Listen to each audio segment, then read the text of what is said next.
Rafael, é uma honra aqui estar falando nesse podcast, né, que hoje já é um sucesso. Saúde e doença andam lado a lado, né? Então agradeço aí por poder passar essa mensagem para todo mundo. Vamos lá. Maravilhoso. Agora, Paula, a primeira coisa que é para a gente falar de próstata, eu tenho que entender o que que é a próstata e onde é que ela fica. Tá. Então a próstata, né, é um órgão exclusivo do sexo masculino. Então isso é importante entender, né? Só os homens têm, então só os homens terão problema de próstata.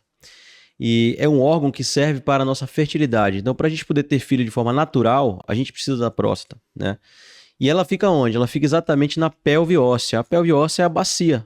É dentro da bacia da gente, lá dentro, num lugar bem específico, né? Escondido, a próstata fica onde a gente não tem acesso. Então, por isso que lá na frente a gente vai falar sobre a importância do exame do toque, né? Um tema bastante interessante para a gente discutir. Então, ela fica nessa região pélvica, na chamada pequena pelve, onde a gente tem ali a bexiga, né? Ao redor da próstata, abraçando praticamente a próstata. Temos também uma série de musculatura e nervos, vasos sanguíneos, uma região de alta complexidade, né? É por isso que a gente sabe que mexer na próstata causa uma série de potenciais alterações, uma coisa que a gente vai discutir lá na frente também. Perfeito. E da próstata, uma das coisas que a gente ouve muita dessas alterações, uma delas, a próstata diz que faz parte da fertilidade masculina, mas não é ela que produz o espermatozoide. O que que ela produz para a fertilidade em si? Perfeito. Então, assim, além de ela ser um órgão do sistema reprodutor, ela também é do sistema urinário.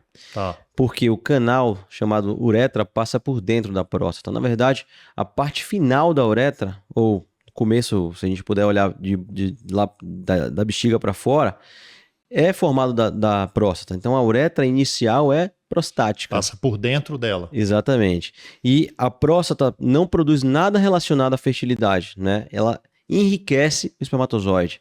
Então o espermatozoide é produzido no testículo, é transportado aí para a região da próstata, as vesículas seminais, que são órgãos anexos à próstata, e aí recebe uma série de enriquecimentos ali, especialmente de sais e glicose, uma glicose específica, que é a frutose, para que esses espermatozoides continuem vivos e consigam fecundar. Perfeito, já vimos essa importância e eu já vou apontar para quem está assistindo o motivo de falar que a uretra passa ali dentro, isso aí vai ajudar a gente a entender muita coisa aqui para frente, tô certo, né? Sim, e além disso, né, é importante falar que além dessa questão do enriquecimento do espermatozoide, a gente também tem um outro hormônio que é o PSA, que é produzido pela próstata.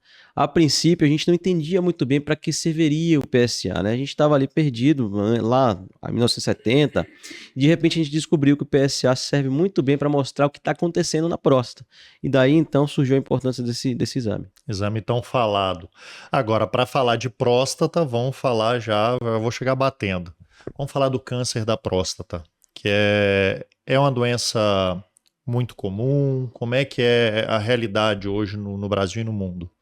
O câncer de próstata hoje a gente já sabe, né, que é o principal câncer do sexo masculino quando a gente retira da análise os cânceres de pele não melanoma. Então, por isso que é motivo aí de uma série de debates, campanhas, né? A gente já conhece o Novembro Azul, que é brasileiro, mas tem o Movember, que é um movimento internacional, que a gente sempre discute sobre a melhoria nos cuidados do câncer de próstata. E especialmente porque o homem, né, é um paciente historicamente descuidado, né? Então, Ouvi falar.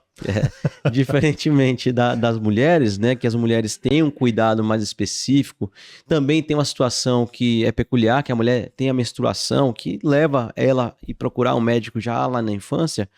O homem não tem isso, então ele tem que despertar para a sua consciência aí atrás do médico, então já dificulta a situação. E nós sabemos que por vários motivos aí, sejam culturais e tudo mais, o homem não procura um médico de rotina e ele morre antes que as mulheres, na maioria das vezes 7 anos menos de diferença aí que o homem tem para a mulher. E o câncer de próstata, por ser uma doença maligna, especialmente que a gente vai falar que não dá sintomas, né? Ele aparece no homem e o homem não procura médico, então daí está a importância de a gente falar cada vez mais nesse tema. Tem um dado estatístico muito interessante. 30% dos cânceres do homem, seja se a gente pudesse escolher fio do cabelo até o dedão do pé, 30% é próstata. Então a gente tem aí um dado estatístico muito relevante para despertar em números a quantidade de possibilidade de próstata que a gente tem relacionada a câncer. E além disso, a gente tem uma média de 6 a 8 homens que terão câncer de próstata. Então, se você imagina numa roda de amigos, você que está almoçando em algum lugar com seus amigos, você pensa naquela roda entre 7, 8 amigos, alguém dali vai sair com câncer de próstata em algum momento lá na frente. Então, a estatística aí, por si só, já fala a importância do tema, né? Até uma curiosidade minha. Falam que o homem, até os 80 anos, ele vai ter algum problema na próstata. E um deles é o câncer, então. Exato. Então, esse é um detalhe muito importante. Por quê? Porque o câncer de próstata, ele acomete homens acima de 50 anos, principalmente, né? Média de idade de 65 anos. E ao mesmo tempo, no mesmo homem, na mesma faixa etária, mesma situação, ocorre também um outro problema até mais comum, só que benigno, que é a hiperplasia benigna. Então, se a gente considerar que a partir dos 50 anos o que vai aparecer no homem é problema, vai ser provavelmente de próstata, né?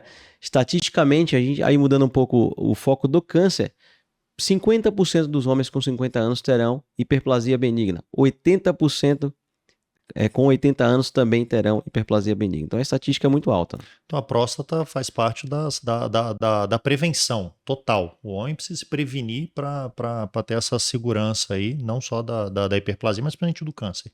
Exato. Assim, quando a gente fala que o homem precisa ir no urologista desde cedo, desde os 40, 45 anos, 50, recomendação básica, 50 anos, o homem deve consultar o urologista uma vez para a gente orientar os próximos passos, normalmente acompanhamentos anuais de rastreamento do câncer de próstata. Porque o câncer de próstata, por ser prevalente e não dar nenhum sintoma, a gente tem que ir atrás dele, né? Quando a gente está falando aí de homens que têm histórico familiar, especialmente pai, irmão e, no menor grau, avô com câncer de próstata, seja paterno ou materno, a gente tem que se ater mais a esse cuidado e, ao invés de ir aos 50 anos, começar a fazer um acompanhamento mais precoce, 45 anos. E tem mais um dado aqui, recente agora. Se, porventura, esse paciente tem uma história de câncer de mama na família, tem uma alteração genética daquele gene famoso chamado BRCA1 ou 2, Sim. e o homem dosa isso e ele tem essa alteração, ele deve começar o rastreamento ainda mais cedo, com 40 anos. Mas aí você só faz esse rastreio se já tiver uma história familiar ali, para também ninguém sair rastreando esse